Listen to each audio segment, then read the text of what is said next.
Alhamdulillah, dalam kehidupan ini tentu tidak lepas dengan yang namanya al-imtihan, yaitu ujian. Artinya rangkaian kehidupan dunia ini adalah ujian yang akan Allah datangkan kepada setiap hambanya. Dan ujian ini melekat kepada orang-orang yang masih menikmati dan hidup di dunia. Artinya kita orang-orang beriman harus mengetahui dan faham al-akhlaq ilallahi ta'ala. Kita harus senantiasa menaikkan nilai akhlak kita kepada Allah Subhanahu wa taala. Al-akhlaq ilallahi ta'ala artinya adalah al-akhlaq ma'allah Subhanahu wa ta'ala. Akhlak kita kepada Allah dalam melihat, merasakan ujian itu harus ditampilkan dengan dua hal. Ketika hari ini dan seterusnya sampai ke depan, jikalau Allah masih izinkan kita menghadapi dan menikmati hidup dunia ini, ketika datang ujian, datang musibah, maka perintahnya adalah tampilkan dua hal. Yang pertama adalah syukur, yang kedua adalah sabar. Sehingga dengan rasa syukur kita dan kesabaran kita di dalam menghadapi ujian, itu akan menjadikan kita hamba Allah yang sesungguhnya, hamba yang senantiasa dibimbing oleh Allah Subhanahu wa taala untuk menuju tangga-tangga kebaikan, sampai Allah Subhanahu wa taala karuniakan kepada mereka husnul khatimah. Ma'asyiral muslimin wal muslimat rahimani wa rahimakumullah.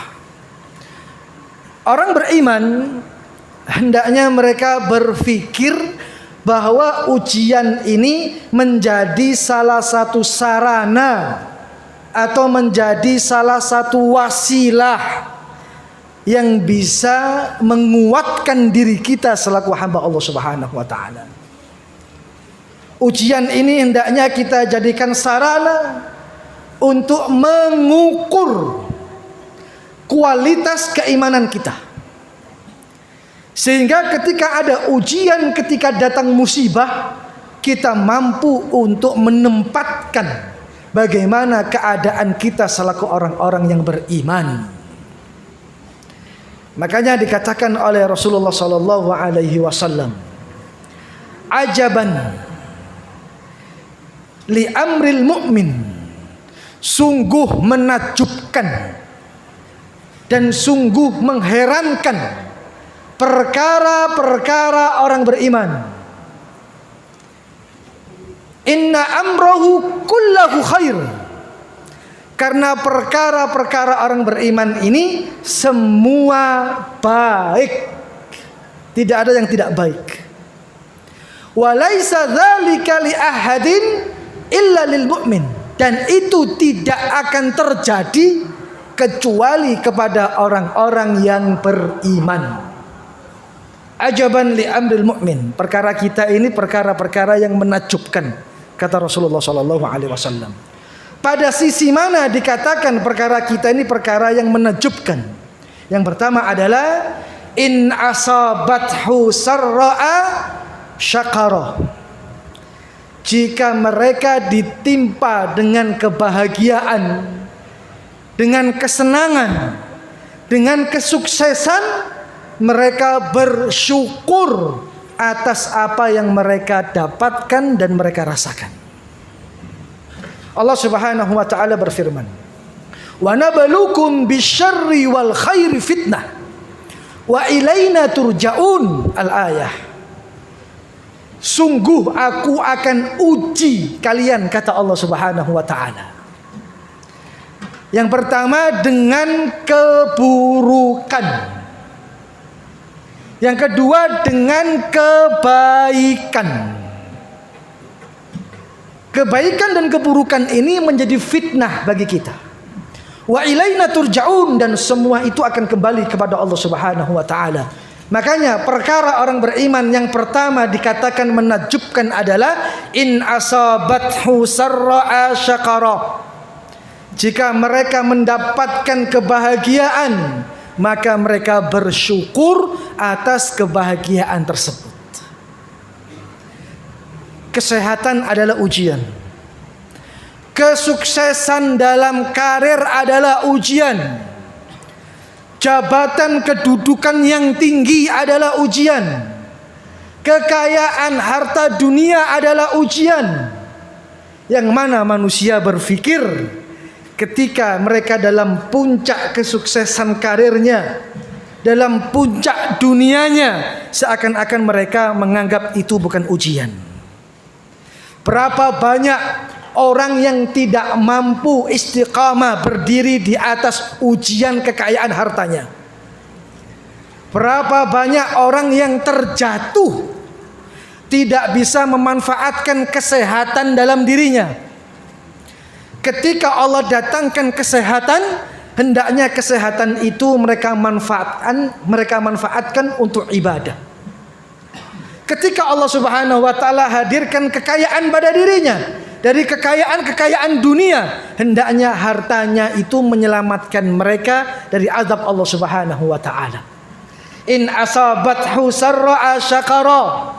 Jika Anda hari ini mendapatkan kesuksesan dalam karir Anda, menduduki posisi jabatan yang membuat Anda bangga, hari ini Anda mendapatkan perbendaharaan kekayaan dunia, maka Anda harus bersyukur.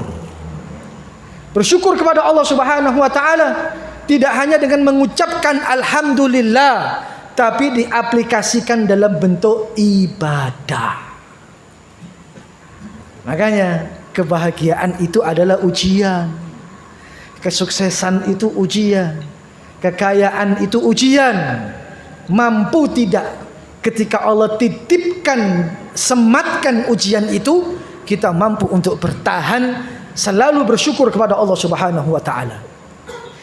Fakana khairul lahu.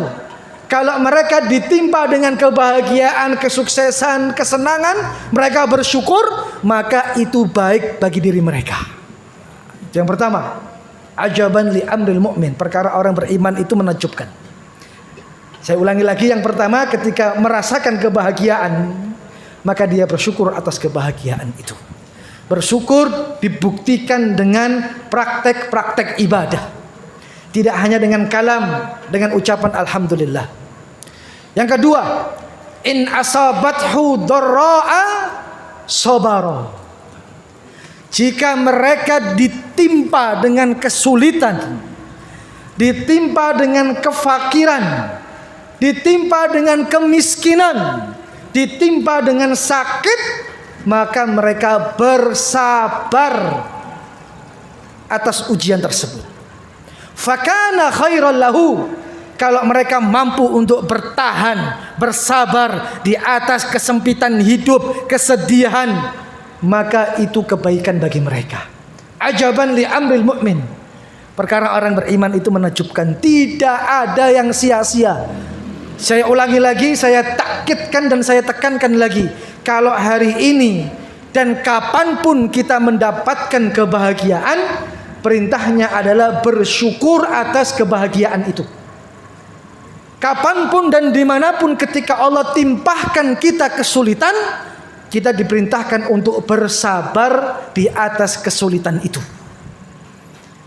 Itulah perkara orang-orang beriman yang menakjubkan bagi dirinya, yang akan dibalas kebaikan oleh Allah Subhanahu wa taala. Ikhwatul iman rahimani wa rahimakumullah.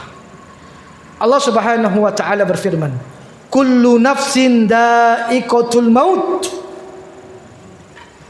wa nabluukum bisyarri wal khairi fitnah wa ilaina turja'un." setiap yang bernyawa pasti akan mendapatkan ajalnya. Setiap yang bernyawa di antara kita pasti akan menemui ajalnya, pasti akan menemui deadline akhir umurnya dan hidupnya. Kalau Allah Subhanahu wa taala sudah menyatakan dalam Al-Qur'an, kullu nafsin dha'iqatul maut, mulai hari ini kita harus mulai membuat, merancang strategi amal kebaikan-kebaikan kita sebelum kita menyesal di hadapan Allah Subhanahu wa taala.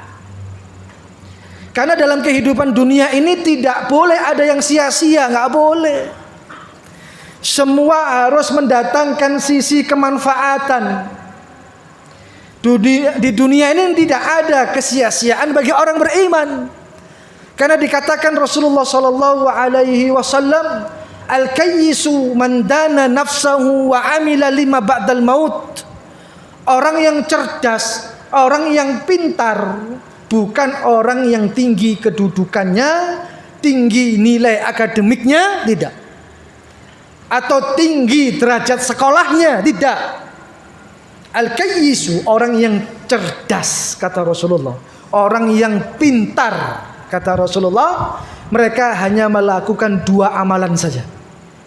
Yang pertama, mandana nafsahu.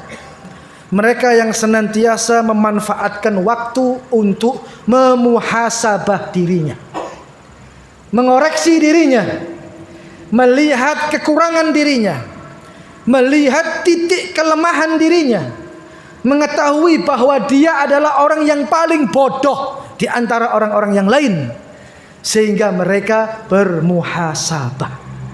Yang pertama, makanya muhasabah ini bukan ibadah biasa. Muhasabah ini punya nilai ibadah yang tinggi di sisi Allah Subhanahu wa taala. Jikalau seseorang telah menemukan dan mengetahui titik kelemahannya, titik kekurangannya, maka mereka segera berbenah untuk mencari solusinya, supaya mereka tidak terpuruk dalam kekurangan dirinya dan kelemahan dirinya. Muhasabah, ake muhasabah. Pertanyaannya, kenapa kita jarang muhasabah? Karena kita ini senang memuhasabah orang lain, lupa untuk memuhasabah dirinya sendiri. Kita ini waktunya, energinya habis ngurusi orang lain, tidak ada waktu untuk ngurusi dirinya sendiri. Pada hakikatnya kita ini adalah titik pusat kelemahan dibandingkan orang-orang yang lain, ya. Urusan kita dengan Allah belum selesai, kok sibuk dengan urusan orang lain. Urusan kita dengan Allah belum selesai, kok waktu, pikiran, energi disibukkan dengan perkara orang lain. Muhasabah. Ingat, luangkan waktu yang banyak untuk muhasabah. Muhasabah itu kembali melihat kondisi diri untuk lepas daripada kelemahan dan kekurangan diri. Yang kedua, wa amila lima ba'dal maut. Orang yang cerdas adalah orang yang selalu beramal saleh ketika di dunia untuk mempersiapkan kehidupan setelah kehidupan dunia. Kita ini matinya sekali. Hanya ada kematian di dunia, tidak ada kematian 2 kali. Dan hakikatnya kehidupan itu 2 kali, kehidupan dunia dan kehidupan akhirat. Kehidupan dunia bukanlah kehidupan abadi. Suatu saat kita akan mati. Tapi kehidupan akhirat adalah kehidupan abadi. Dan Allah katakan khalidina fiha abada. Mereka akan kekal abadi selama-lamanya di dalamnya. Jadi kematian ini sekali, kehidupan dunia sekali. Manfaatkan yang sekali dari kehidupan dunia ini untuk menyambut kehidupan yang sesungguhnya, kehidupan yang tidak akan pernah ada kematian lagi. Makanya orang yang cerdas itu wa amila lima ba'dal maut, orang yang beramal dengan amal yang banyak di dunia. Karena hakikatnya orang-orang beriman tahu, karena kehidupan dan kenikmatan sesungguhnya adalah kenikmatan akhirat, yaitu kenikmatan surga. Ikhwatul iman rahimani wa rahimakumullah. Hari ini kita diuji dengan ujian kita masing-masing. Saya ingin bertanya juga untuk diri saya sendiri. Siapa yang hari ini datang ke sini tidak membawa masalah? Angkat tangan. Angkat tangan. Siapa yang hadir di sini nggak bawa masalah? Semua kita ini wajah-wajah bermasalah semua. Nggak bisa ditipu. Senyum Anda nggak akan bisa menipu keadaan hati Anda bahwa kita orang-orang yang bermasalah semuanya. Bermasalah dengan masalahnya masing-masing. Berdiri merasakan ujiannya masing-masing. Makanya orang beriman dalam menyikapi masalah dan ujian, mereka bersyukur dan bersabar. Rasulullah sallallahu alaihi wasallam mengatakan, An Abi Hurairah radhiyallahu anhu, qala Rasulullah sallallahu alaihi wasallam. Abu Hurairah mengatakan dan Rasulullah sallallahu alaihi wasallam bersabda, Ma yazalul bala'u bil mu'mini wal mu'minah. Tidaklah ujian itu akan Allah datangkan kepada setiap laki-laki yang beriman dan mukminah, yaitu wanita-wanita yang beriman. Semua kita akan mendapatkan ujian dengan ujian kita masing-masing. Makanya konsekuensi iman itu diuji sama Allah. Tidak mungkin orang beriman tidak diuji sama Allah. Pasti diuji sama Allah. Makanya Allah katakan dalam surat Al-Ankabut, Alif Lam Mim, ahasiban nas ayutraku ayyaqulu amanna wa hum la yuftanun. Apakah mereka mengira hanya cukup mengatakan aku beriman kepada Allah, setelah itu mereka tidak diuji lagi? Oh tidak. Konsekuensi siapa saja yang mengatakan amantu billah, aku beriman kepada Allah, pada saat yang bersamaan Allah akan berikan ujian kepada mereka. Makanya konsekuensi iman itu diuji sama Allah. Semakin berat dan semakin besar ujiannya, maka Allah akan timpahkan hikmah kebaikan pada dirinya. InsyaAllah ya. Sabar dengan ujian ya. Sehingga kita berdiri di atas ujian yang kita rasakan. Totalitas kita dalam menghadapi ujian adalah senantiasa husnudzon kepada Allah Subhanahu wa taala. Di balik ujian ini pasti ada hikmah yang besar yang akan semakin memperkuat iman saya. Karena saya beriman kepada Allah Subhanahu wa taala dengan mengedepankan rasa syukur saya dan rasa sabar saya di hadapan Allah Subhanahu wa taala. Ma yazalul bala'u bil mu'min wal mu'minah. Ujian itu akan menimpa setiap laki-laki beriman, setiap perempuan yang beriman kepada Allah Subhanahu wa taala. Mana saja yang akan diuji oleh Allah Subhanahu wa taala? Yang pertama, binafsihi. Allah akan uji kita secara satu-satu, personal, pribadi. Makanya semua akan diuji sama Allah. Loh, saya ini bertanya pada pertanyaan yang mendasar. Siapa di sini yang datang yang tidak membawa beban ujian? Angkat tangan. Tidak ada. Berarti ini menunjukkan kebenaran kalam Rasulullah SAW bahwa kita akan diuji secara personal oleh Allah Subhanahu wa taala. Satu-satu diuji sama Allah. Kalau kita diuji oleh Allah Subhanahu wa taala, apa yang harus kita lakukan? Apa yang harus kita tindak lanjuti dalam menyikapi ujian itu?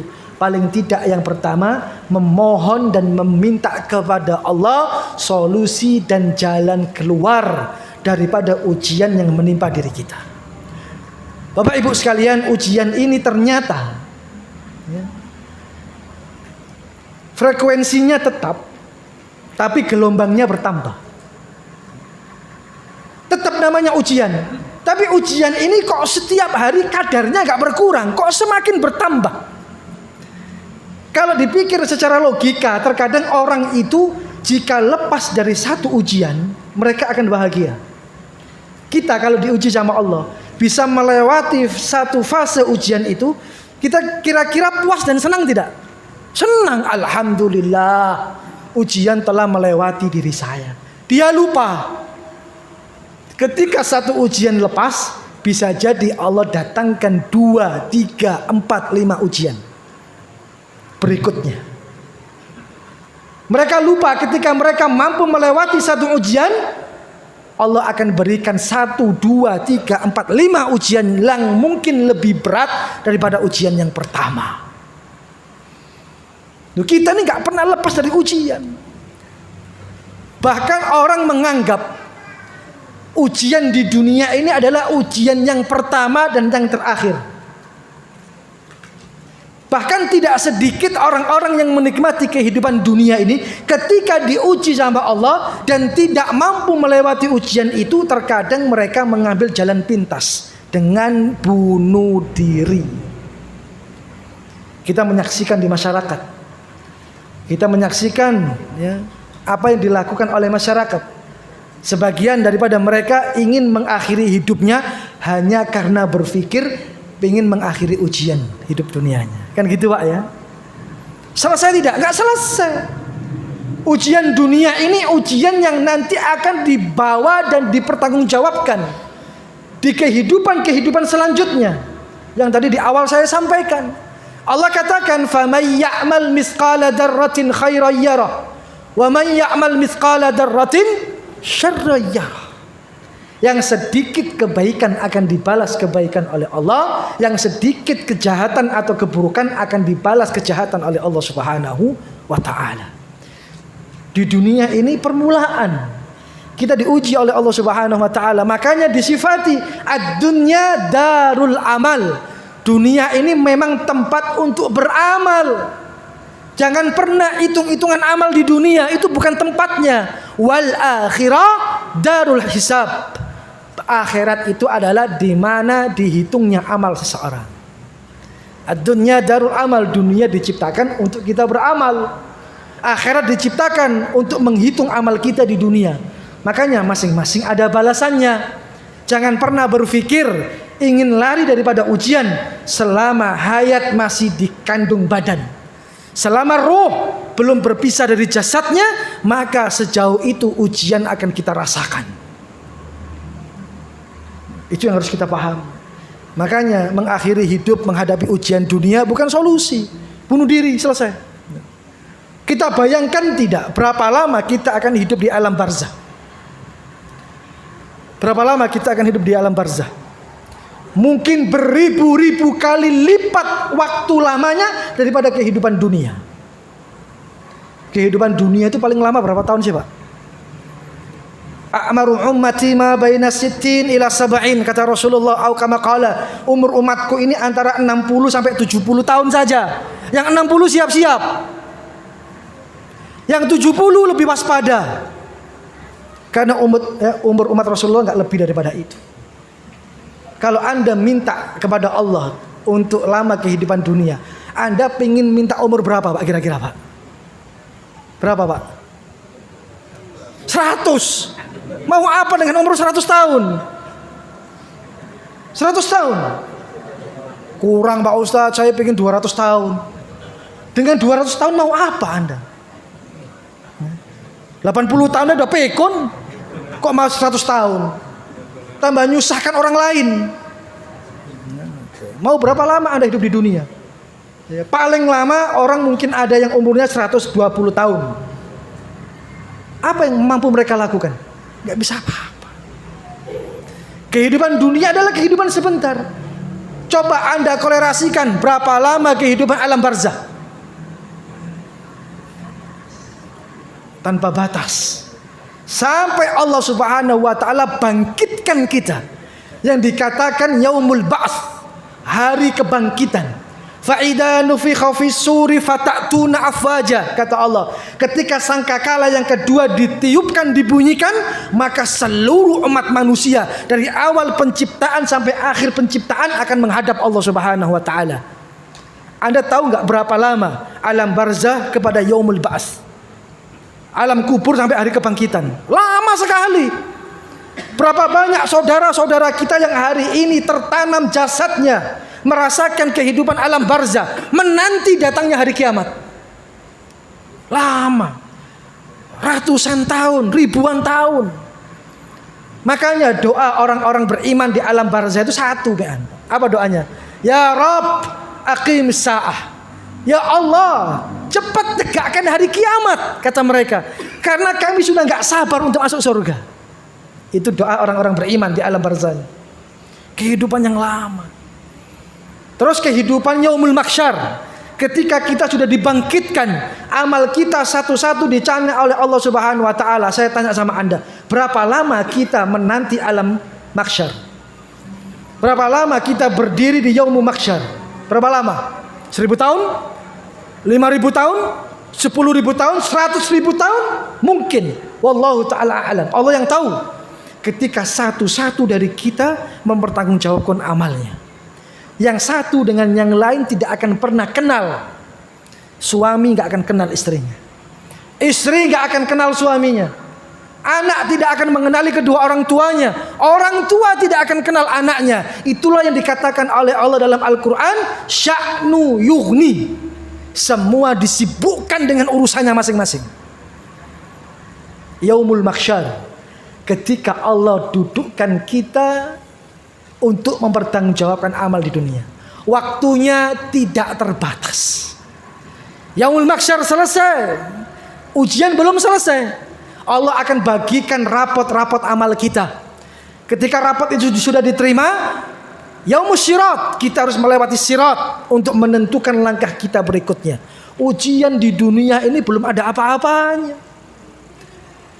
Masih banyak fase-fase ujian berikutnya. Kapan ujian itu selesai?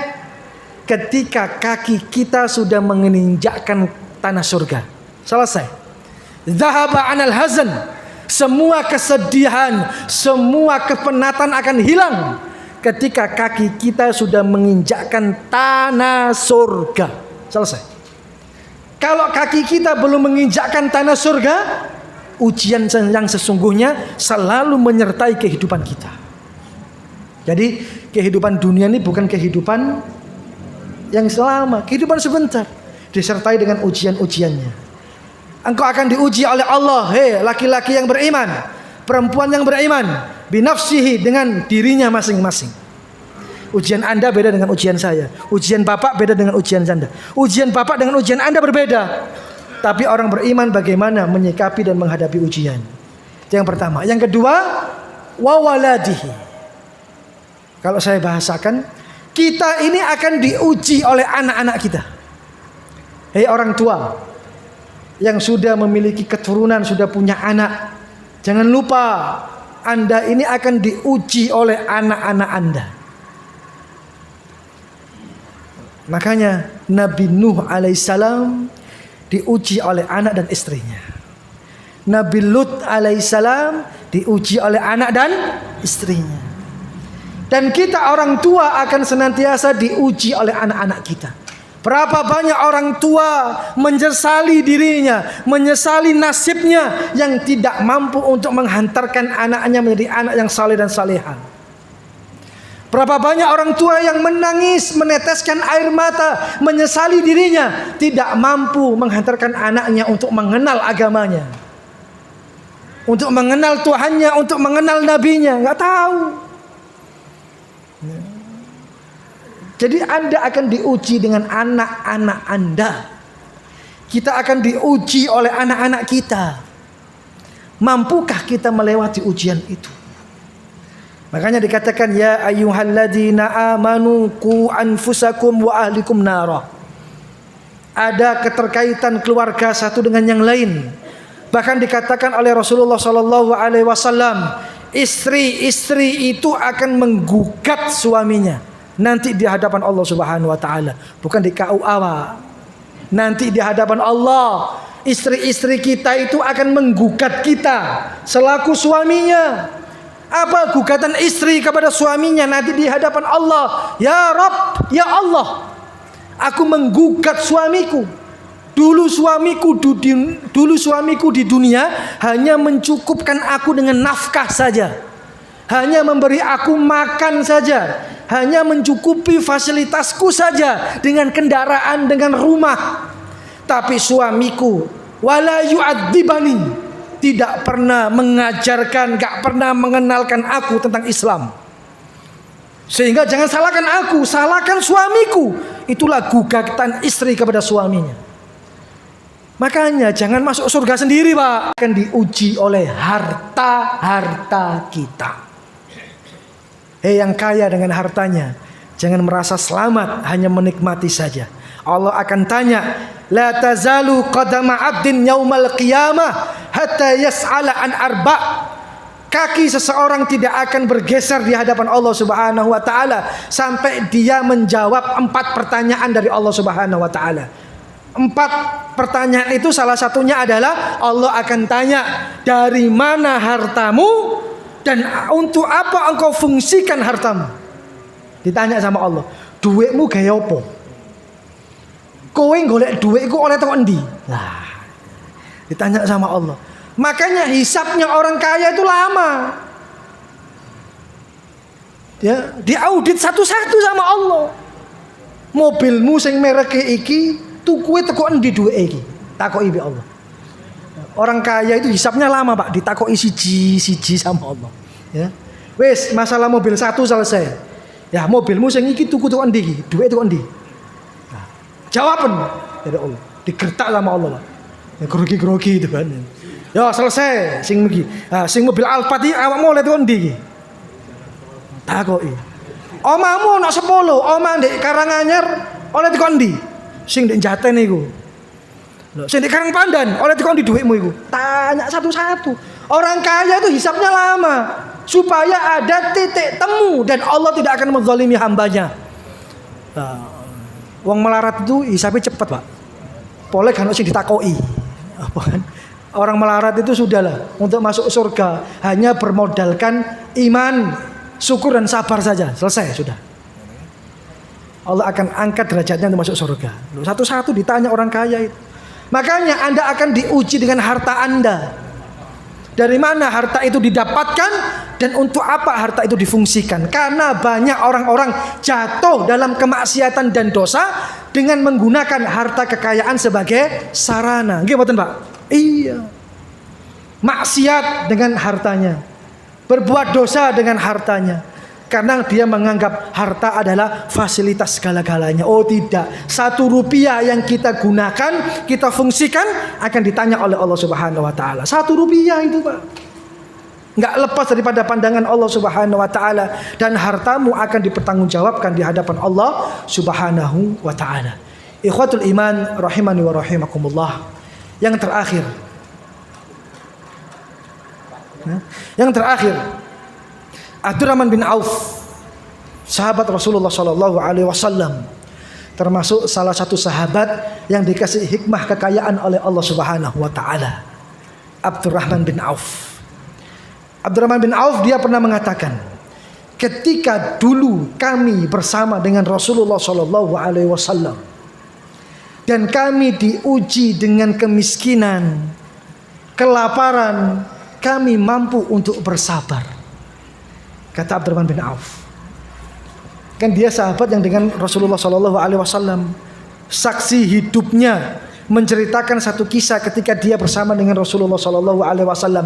Dulu ketika aku berjalan dengan Rasulullah, setiap hari dengan Rasulullah Shallallahu Alaihi Wasallam, dan saat itu ketika Allah uji kami dengan kemiskinan, dengan kelaparan, kami mampu bertahan dan kami mampu bersabar. Kata Abdurrahman bin Auf. Akan tetapi ketika Rasulullah sudah wafat, dunia dibentangkan di mata kami, kami tidak ada yang bisa bersabar. Kata Abdurrahman bin Auf. Paham maksud saya, Pak, ya? Kalau bersama Rasulullah bisa bersabar, ketika Rasulullah wafat, dunia dibuka untuk mereka. Di antara kami ada yang tidak bisa bersabar akan fitnah dunia itu. Jadi kita harus memahami, harta itu titipan. Dunia ini sementara, dengan segala hiasan-hiasannya, yang semua yang kita dapatkan dan kita rasakan, kita manfaatkan, kita fungsikan dari dunia ini, pasti ada hisapnya. Pasti ada hitung-hitungannya. Tidak ada tempat berlindung kecuali lindungan Allah Subhanahu wa taala. Sering-seringlah berdoa, hasbunallah wa ni'mal wakil, ni'mal maula wa ni'man nasir. Allah lah sebaik-baik pelindung bagi kita. Allah lah sebaik-baik penjaga bagi diri kita. Tidak ada yang mampu lepas daripada fitnah dunia kecuali mereka yang mendapatkan perlindungan Allah Subhanahu wa taala. Mungkin ini yang bisa saya sampaikan. Marilah kita hadirkan kekhusyukan, keikhlasan. Kita berdoa kepada Allah Subhanahu wa taala. Semoga Allah Subhanahu wa taala menjadikan kita hamba-hamba yang mudah untuk bersyukur atas nikmatnya.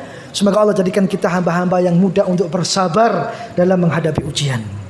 Allahumma lakal hamdu anta nurus samawati wal ardi wa man fihin. Wa lakal hamdu anta malikus samawati wal ardi wa man fihin. Wa lakal hamdu anta rabbus samawati wal ardi wa man fihin. Ya Rahman ya Rahim. Allahumma salli ala Muhammad wa ala ali Muhammad kama sallaita ala Ibrahim wa ala ali Ibrahim. Wa barik ala Muhammad wa ala ali Muhammad kama barakta ala Ibrahim wa ala ali Ibrahim fil alamin innaka Hamidum Majid. Allahumma dina fi man hadait wa afina fi man afait وتولنا فيمن توليت وبارك لنا فيما أعطيت وقنا شر ما قضيت فإنك تقضي ولا يقضى عليك. اللهم اغفر للمسلمين والمسلمات والمؤمنين والمؤمنات الأحياء منهم والأموات إنك سميع قريب مجيب دعوات يا قاضي الحاجات. اللهم إنا نسألك الفردوس الأعلى. اللهم أعنا على ذكرك وشكرك وحسن عبادتك. اللهم أحينا سعداء وأمتنا شهداء برحمتك يا أرحم الراحمين. اللهم إياك نعبد ولك نصلي ونسجد وإليك نسعى ونحفظ نرجو رحمتك ونخشى عذابك إن عذابك بالكفار ملحق. اللهم أعز الإسلام والمسلمين. اللهم أعز الإسلام والمسلمين وأذل الشرك والمشركين ودمر أعداءك أعداء الدين. اللهم عليك باليهود. اللهم عليك باليهود. اللهم عليك باليهود. اللهم انصر إخواننا المسلمين والمستضعفين في كل مكان. اللهم انصرهم في فلسطين. اللهم انصرهم في فلسطين. اللهم انصرهم في مسجد الأقصى. اللهم انصر إخواننا المسلمين والمستضعفين في غزة. في غزة يا رب في غزة. وانصر إخواننا المسلمين والمستضعفين في بلادنا هذا في إندونيسيا. وألف بين قلوبهم وأصل ذات بينهم واهده سبل السلام برحمتك يا أرحم الراحمين. رب اغفر لي ولوالدي وارحمهما كما ربياني صغيرا. رب اغفر لي ولوالدي وارحمهما كما ربياني صغيرا. اللهم اغفر لهم وارحمهم وعافهم واعف عنهم وأكرم نزولهم ووسع مدخلهم وثلهم بالماء والثلج والبرد ونقهم من خطايا كما ينقى الثوب الأبيض من الدنس برحمتك يا أرحم الراحمين.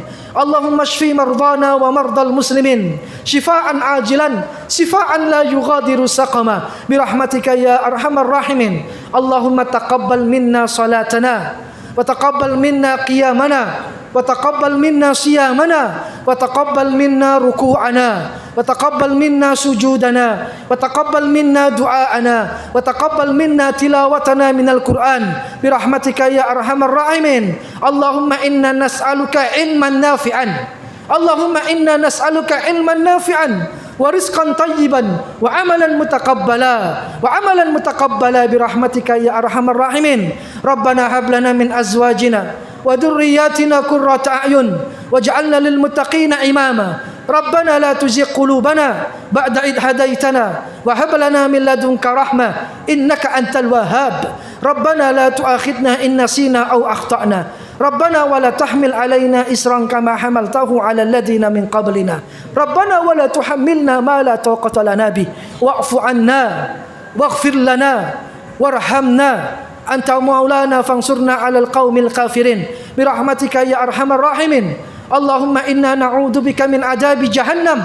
اللهم إنا نعوذ بك من عذاب جهنم ومن عذاب القبر ومن فتنة المحيا والممات ومن شر من فتنة المسيح الدجال يا رب العالمين.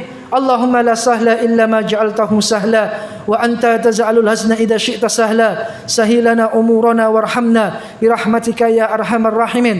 ربنا آتنا في الدنيا حسنة wa fil akhirati hasanah wa qina adzabannar. Wa sallallahu ala nabiyyina Muhammad wa ala alihi wa sahbihi wasallam. Walhamdulillahi rabbil alamin. Jikalau ada salah dan kurang apa yang saya sampaikan dari pembacaan ayat, hadis dan kisah, semoga Allah memaafkan saya dan jamaah sekalian. Kalaupun ada baik dan benarnya, pasti datangnya dari Allah Subhanahu wa taala. Aqulu qali hada astaghfirullah wa lakum. Assalamualaikum warahmatullahi wabarakatuh.